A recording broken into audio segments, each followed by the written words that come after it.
오늘의 말씀은 누가복음 11장 46절, 마태복음 23장 2절에서 4절까지 말씀입니다. 제목을 다 함께 읽어보도록 하겠습니다.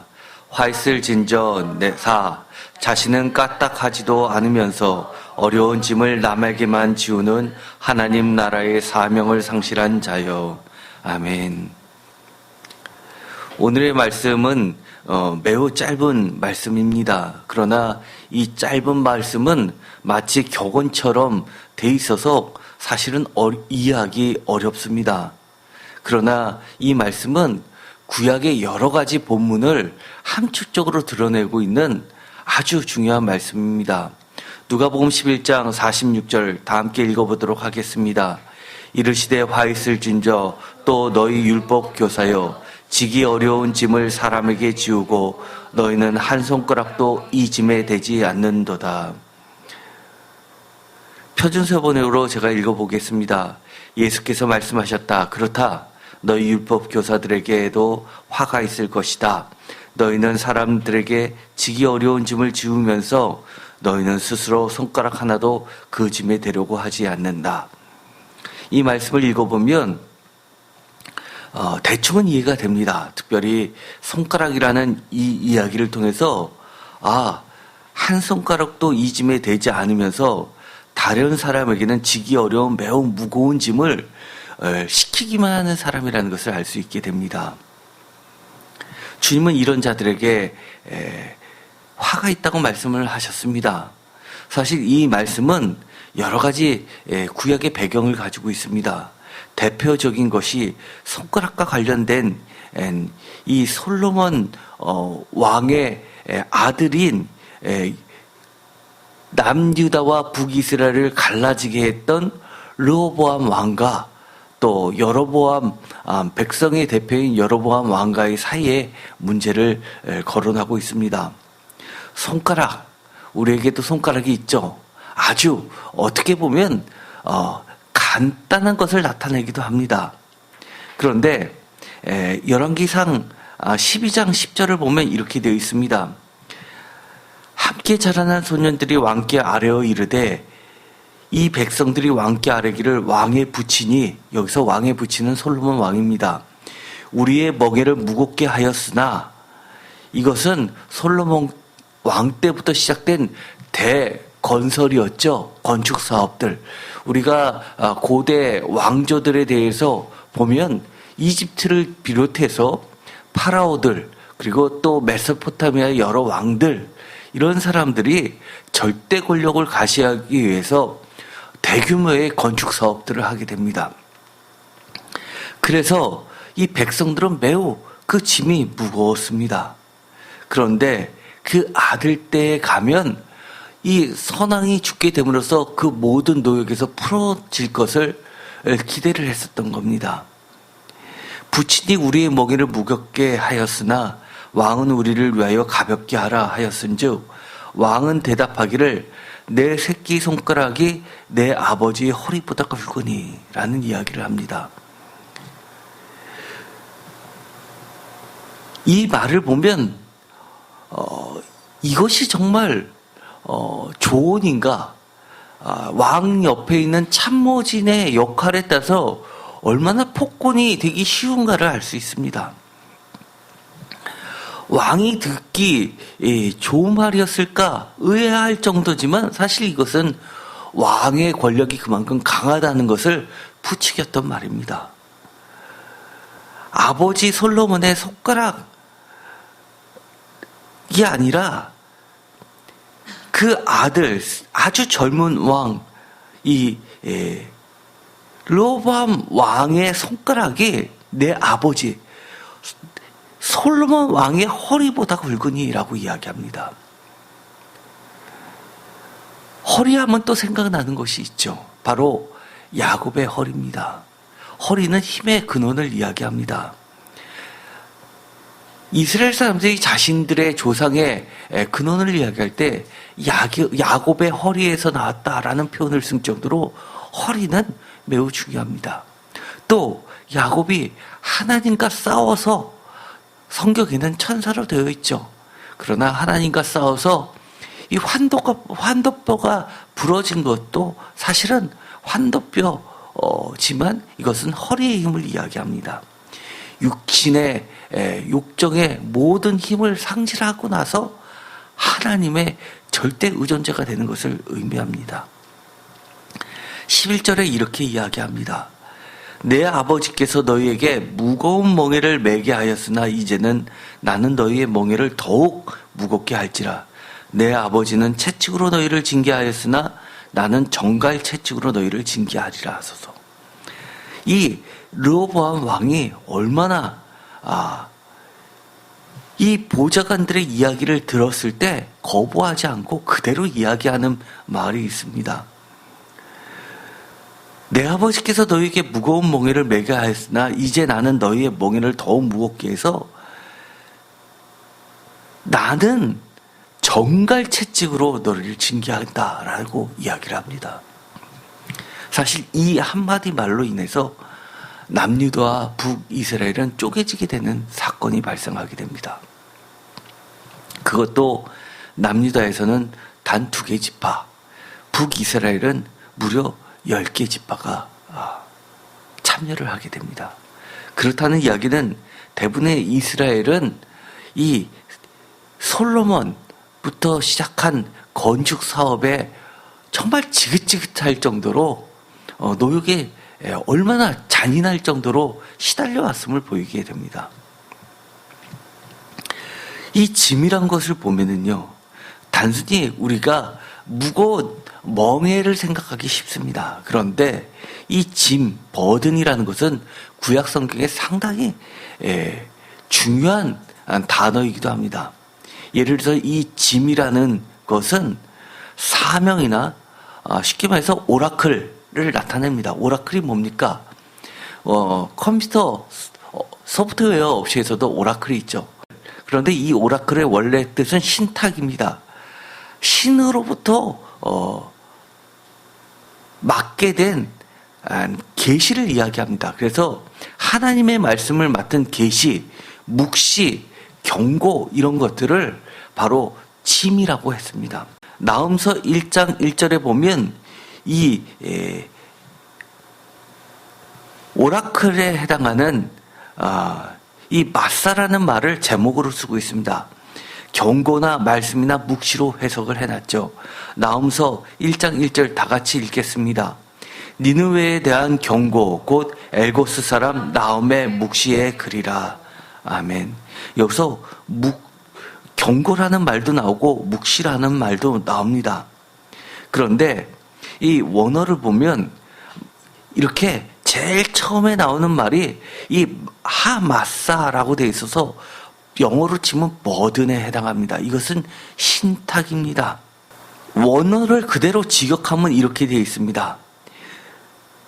짐입니다. 내가 본 예언자가 라고 되어 있습니다. 여기서 보다라는 것은 하전인데요. 이 하전이란 말도 아주 자주 나오는 단어입니다. 이것은 보다라는 이상이나 비전을 이야기합니다. 예언자 할 때 이 예언자는 나비를 이야기합니다. 성경을 이야기할 때 토라가 바로 모세오경, 그리고 느비임이 바로 예언서, 그리고 케투빔이 바로 성문서 전체, 이 지혜서를 포함한 성문서를 나타내서 이 첫 글자들을 이어서 탄악이라고 그랬습니다. 이 한 절에는 중요한 단어들이 많이 들어가는데 바로 이 마사라는 것은 나훔의 묵시는 한마디로 본 거죠. 하전을 이야기합니다. 그리고 바로 니느웨에 대한 경고, 이 바로 경고를 이야기합니다. 그래서 이 경고라는 말은 사실은 하나님께서 말씀하신 말씀이 되는 것이죠. 표준세 번역은 이렇게 번역을 합니다. 이것은 엘고스 사람 나훔이 니느웨가 형벌을 받을 것을 내다보고 쓴 묵시록이다.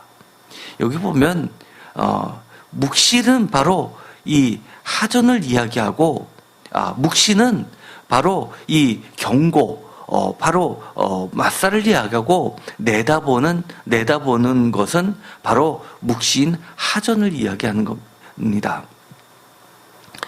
우리가 원어를 봤지만 히브리 본문하고 이 번역된 글하고는 많은 부분이 설명을 하기에 포함되어 있는 것들이 상당히 많이 있었습니다. 어쨌든 간에 이 구절은 다른 곳에서도 중요한 단어로 쓰게 됩니다. 잠언서 31장 1절에 보면 이런 말도 나오게 됩니다. 잠언서 31장은 대표적으로 솔로몬 왕이 쓰지 않은 잠언입니다. 31장 1절에 보면 르무엘 왕이 말씀한 바 곧 그의 어머니가 그를 훈계한 잠언이라. 여기서 이 잠언이라라고 한 것을 표준세번역에서는 교훈한 말씀이라고 되어 있는데 원문을 보면 이것도 마사입니다. 그만큼 이 마사는 상당히 많은 언어로 바꿀 수 있습니다. 또 말라기 1장 1절에 보면 이렇게 되어 있습니다. 여호와께서 말라기를 통하여 이스라엘에게 말씀하신 경고라 라고 되어 있습니다. 말씀은 다발이고 경고가 여기서는 바로 마사입니다. 그래서 이 말라기 1장 1절에는 마사로 번역이 되어 있습니다. 잠언서 31장 1절은 우리가 이미 본 것처럼 여기서는 교훈한 말씀 잠언으로 번역했던 것을 알 수 있습니다. 이 잠언의 가르침이 뭘까요? 잠언의 가르침은 하나님의 말씀은 꿀성이처럼 달고 명약처럼 유익하다는 겁니다. 그래서 이 어머니가 하신 그 말씀은 사실은 사람의 말이 아니라 하나님의 말씀을 늘 묵상하면서 하나님으로부터 받은 그 말씀을 이 자녀에게 꼭 잊지 말라고 한 그 말씀으로 잠언서 31장은 사실은 이야기하고 있는 겁니다. 잠언서 16장 23절 지혜로운 자의 마음은 그의 입을 더 슬기롭게 하고 또 그의 입술에 지식을 더하느니라. 24절 선한 말은 꿀성이 같아서 마음에 달고 뼈에 양약이 되느니라. 이것은 단순히 세상 지혜를 이야기하는 것이 아니라 하나님의 말씀으로 얻게 된 지혜의 말들을 이야기합니다. 이것은 시편에까지도 발전이 됩니다. 시편에서 우리가 잘 알고는 119편 토라 시편이라고 하는 것이 있죠. 이 시편 119편에 보면 이렇게 되어 있습니다. 하나님의 말씀은 꿀보다 더 달다. 꿀송이에서 더 나가서 꿀보다 더 달다.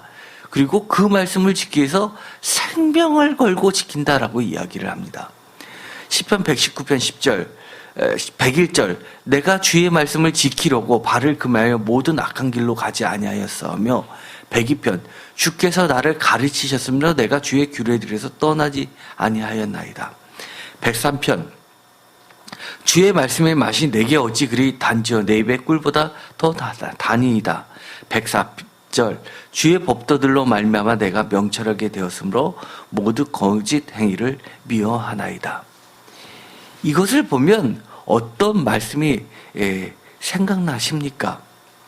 오늘의 말씀 주님께서 비록 화이슬 진저라고 하면서 이 바리새인들에게 화를 선언했던 이 말씀이지만 사실은 이거는 하나님께서 하나님의 백성들에게 잠언서나 시편서를 통해서도 이야기한 것처럼 정말 꿀성이처럼 더 나아가서 꿀보다 더 나아가서 생명을 걸고 지켜야 될 말씀이라는 것을 알게 됩니다. 마태복음 11장에 보면 그 유명한 말씀이 나오게 됩니다.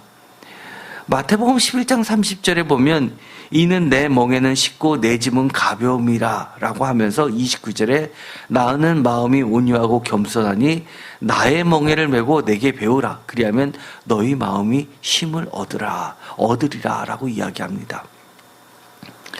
예수님의 가르침 마태복음 11장 30절에 멍에 짐을 이야기합니다. 이것은 신약이니까 헬라어로 기록이 되어 있습니다. 주님은 아마 헬라어가 아니라 아람어로 말씀하셨을 겁니다. 사실 아람어하고 히브리어는 상당히 비슷합니다. 히브리어 마사를 빗대어 하신 말씀으로 하나님 나라에 보내심을 받은 자, 하나님으로부터 보내심을 받은 자가 뭡니까? 대표적으로 선지자들이죠. 주님은 선지자의 사명을 띠고 이 땅에 오셔서 이 하나님의 말씀을 맡아서 그 맡은 말씀을 내가 목숨을 걸고 선포하는 겁니다.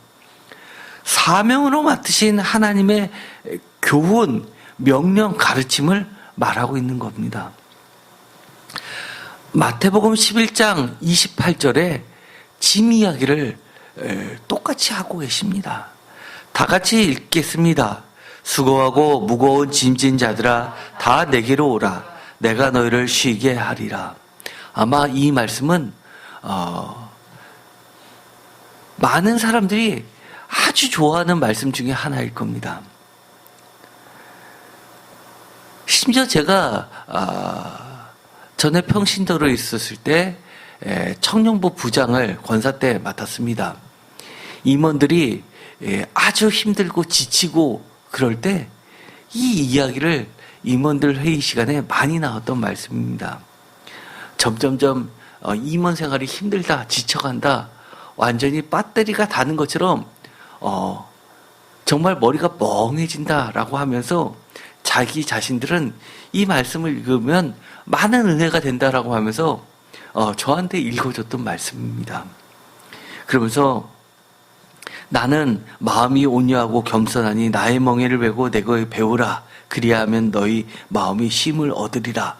그러면서 자신에게 주님이 수고하고 무거운 짐진 자들아 다 내게로 오라. 내가 너희를 쉬게 하리라. 라는 그 말이 자기에게 했던 말이라는 겁니다.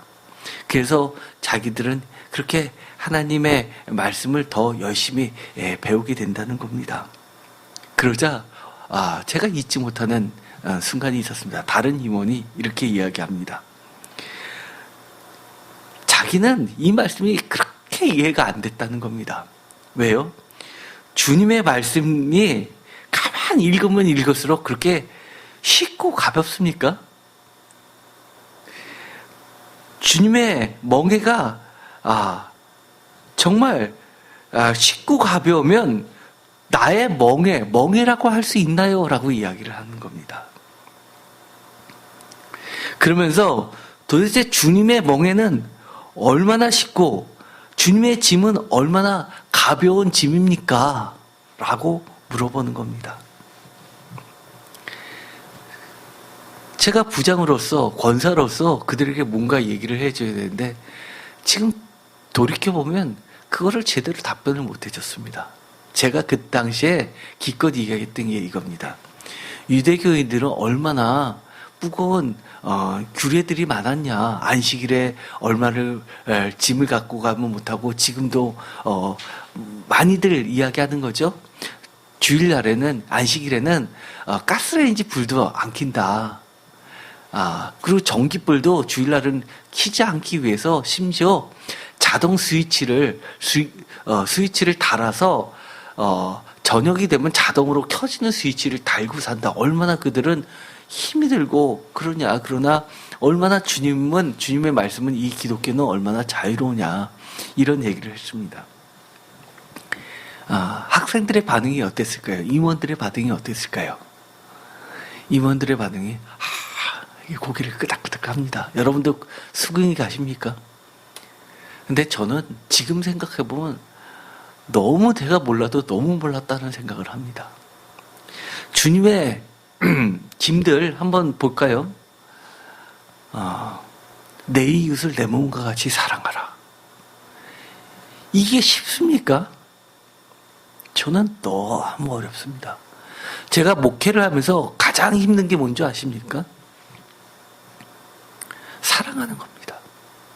사랑할 만한 사람을 사랑하는 것은 사랑이 샘거쳐 나오지만 조금 더 지나면 굳이 사랑스럽지 않은 사람도 사랑할 수는 있습니다. 그러나 몹시 미운 짓을 하는 사람들까지도 내가 사랑하기에는 역부족입니다. 하나님의 말씀을 전하는 것보다 사실은 그 사랑을 하는 그 말씀, 한 말씀조차도 저는 지키기가 너무 어렵습니다. 도대체 그러면 이 말씀이 무슨 말씀일까요?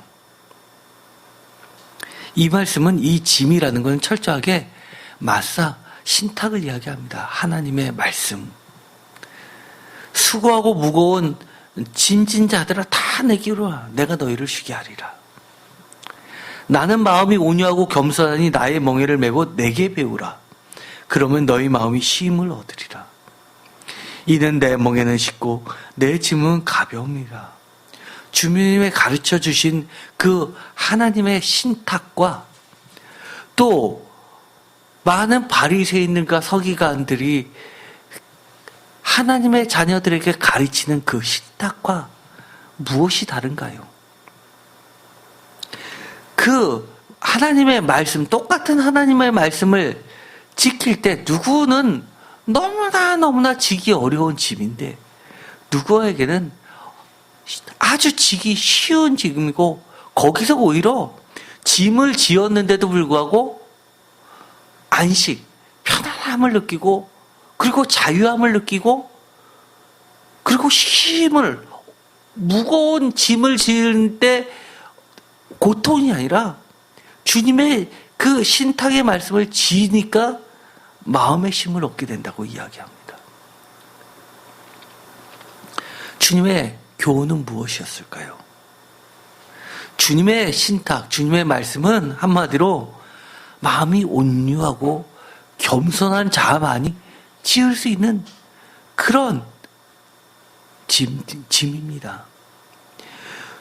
주님처럼 마음이 온유하고 주님처럼 마음이 겸손해서 주님이 어떻게 하나님의 말씀들을 자기 자신이 짊어지면서 걷게 됐는지 주님으로부터 우리가 배우기 시작하면 우리도 어느 순간은 내 힘으로 하나님의 말씀을 지켜나가는 것이 아니라 조금씩 내 마음의 평화를, 안식을 누리게 된다는 말씀입니다. 그렇다고 보면 정말 주님의 그 하나님의 말씀들은, 주님이 전하신 그 말씀들은 정말 쉽고 가벼운 짐이 되는 겁니다.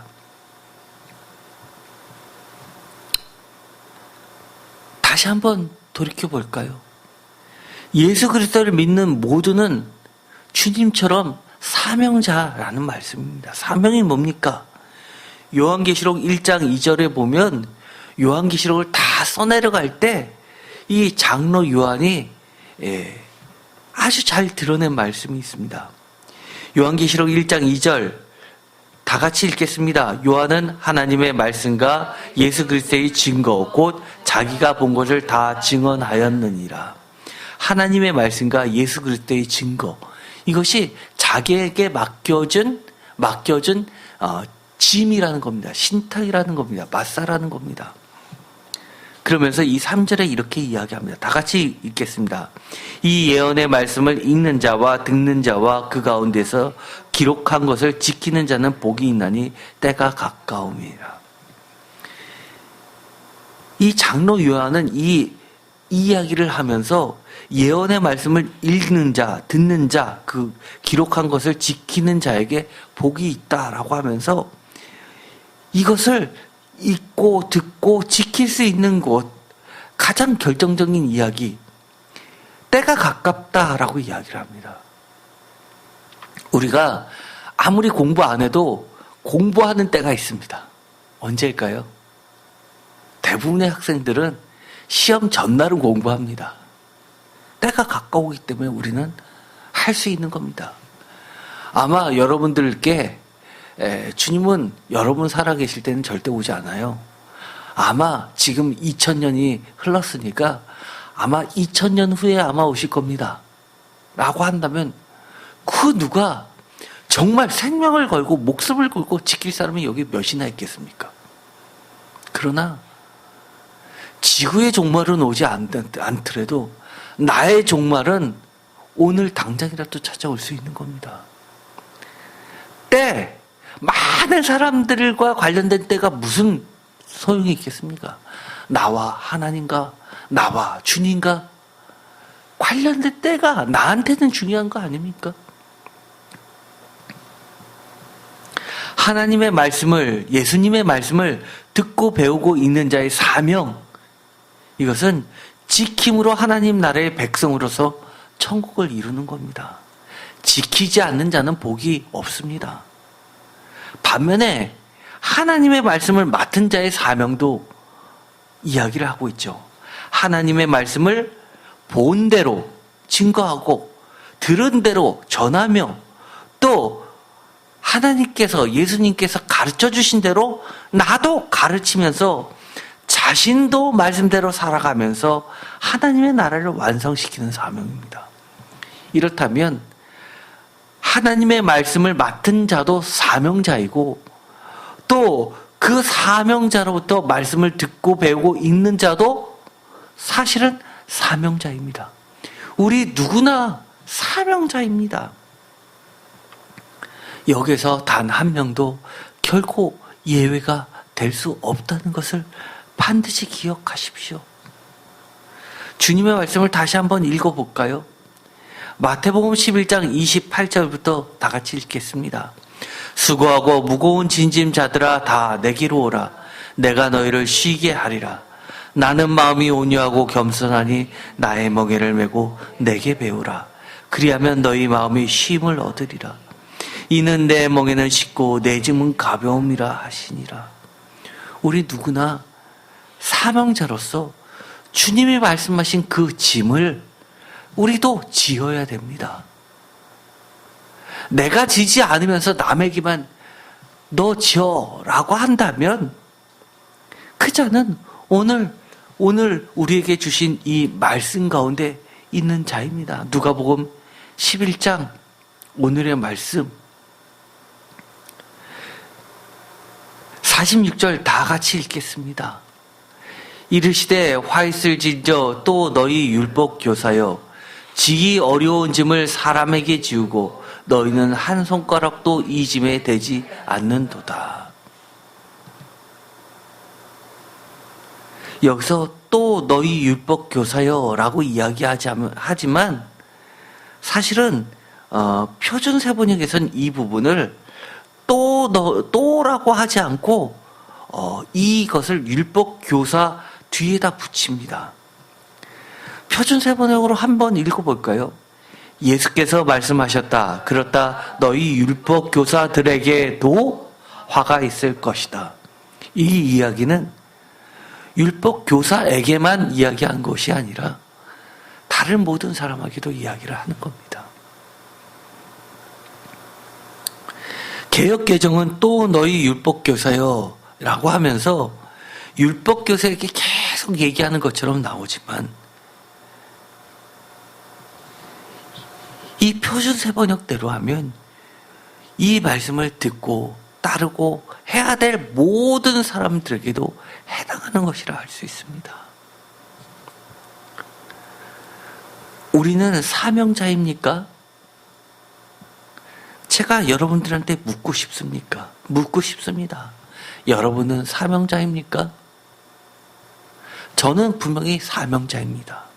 그렇다면 저는 오늘의 화 있을 진저에 예외되지 않습니다. 반면에 이 말씀을 듣는 여러분들도 사명자입니까? 그렇다면 여러분들 이 말씀에 예외될 수 없습니다. 우리 모두는 어떤 사명을 갖고 있습니까? 때로는 그 사명이 짐이 되십니까? 물론 짐이 되십니다. 그거를 우리는 보통 거룩한 부담이라고 이야기합니다. 그러나 이 짐을 우리 끝까지 지고 갔으면 좋겠습니다. 주님의 그 말씀을 기억하면서 너무 힘들 땐 주님의 말씀을 기억하면서 주님께 배우십시오. 어떻게 주님이 그 무거운 짐을 그 십자가를 지고 가셨을까를 생각하십시오. 마음이 온유하고 겸손하니까 지셨구나. 내가 아직도 온유하고 겸손하지 못한 부분이 있다면 정말 주님께 배우자. 그 순간 나에게 물밀듯이 쏟아지는 주님의 안식과 평화가 있을 줄 믿습니다. 기도하고 마치겠습니다. 하나님 감사합니다. 오늘 우리에게 주님은 거룩한 짐을 맡겨주셨습니다. 우리가 이 거룩한 짐을 나도 지고 또 이 말씀을 읽고 듣고 또 본 것을 증거하며 또 기록한 것을 지키는 자들이 되게 하여 주시옵소서.